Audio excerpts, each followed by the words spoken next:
usually, we get scripts all the time to act in, and a lot of times it takes like, 15 pages to figure out what it is.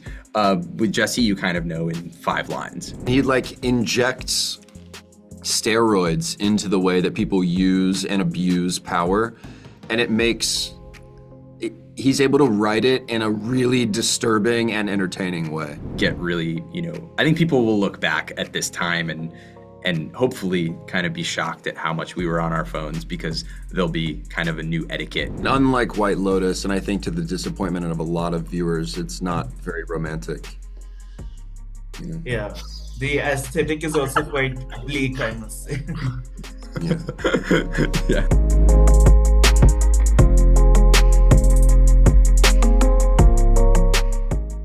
Hi, this is Devansh from the Indian Express.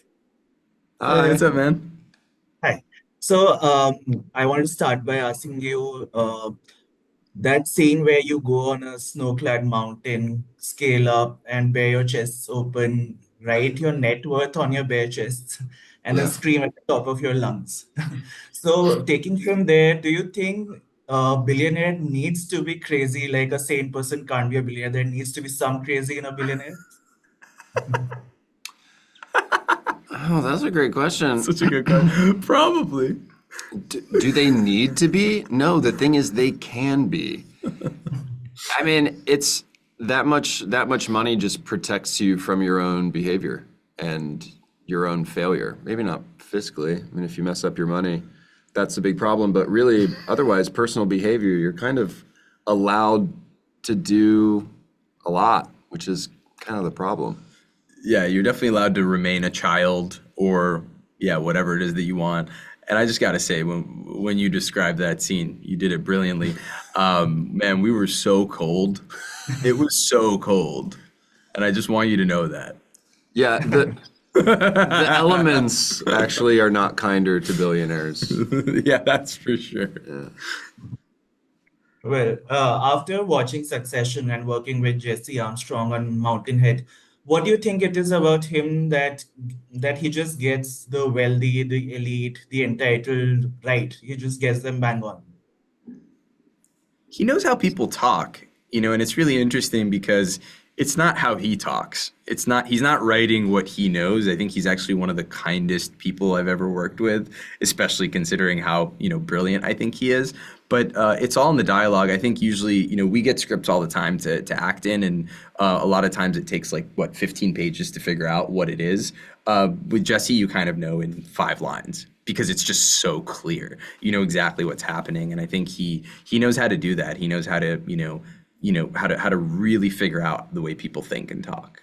Yeah, and he like injects steroids into the way that people use and abuse power, and he's able to write it in a really disturbing and entertaining way, unlike anybody else. So I read a review of yours which referred to Mountainhead as White Lotus winter retreat. So do you kind of see that parallel? And secondly, like what does the setting, that singular setting of a hilltop retreat surrounded by snow, what does it add to the story, to the theme of the movie? How does it add to that? I don't really think, in terms of, I think people tend to just kind of compare things to things that just came out, just because our memories are getting shorter by the moment. But so no, I don't really see that link. But what I do see in terms of, the isolation of the location, I think for these guys who don't really want to confront their feelings, because there's a blizzard around them, and because a metaphorical and an actual weather one, they have to face their feelings in a way that they usually don't have to, and they're kind of confined to it together. And I think that really makes the pressure cooker, unique and fun. Yeah, and unlike White Lotus, and I think to the disappointment of a lot of viewers, it's not very romantic. Yeah, the aesthetic is also quite bleak, I must say. Yeah. Yeah. So, Cory, your character in the film, there's one scene where he's defending his social media platform, Tram, and Yeah. saying that when movies were first made, the audience thought that the train is on the screen is going to hit them. Yeah. But the solution to that was not to stop making more movies, but to make as many more movies and different kinds of movies. Yeah. So, do you agree with that parallel as actors? What is your take on that? I mean, Like when it comes to technology and this technology? Yeah. I think generally,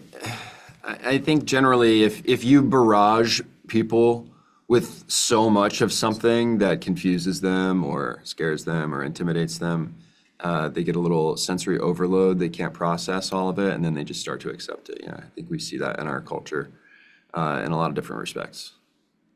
Yeah, and I don't believe in trying to stop technology, mainly because it's impossible. So I guess on that level, I'm kind of an accelerationist. But what I do think is that we're just going to have to figure out our own boundaries with technology. And I think that we needed to do that before this AI boom anyway. And so I think people are just going to have to get really, I think people will look back at this time and hopefully kind of be shocked at how much we were on our phones, because there'll be kind of a new etiquette and a new way of actually interacting with these things, and then hopefully new ways where we're just present without any tech at all. That is so optimistic, and I'm going to choose to That's where sit I'm in at. that. Yeah, I would dude. love that. I That's would the love best that. option. Yeah. Okay. Thank you so much for your time. Yeah, thank Yeah, you. thanks, Thanks for the man. great questions.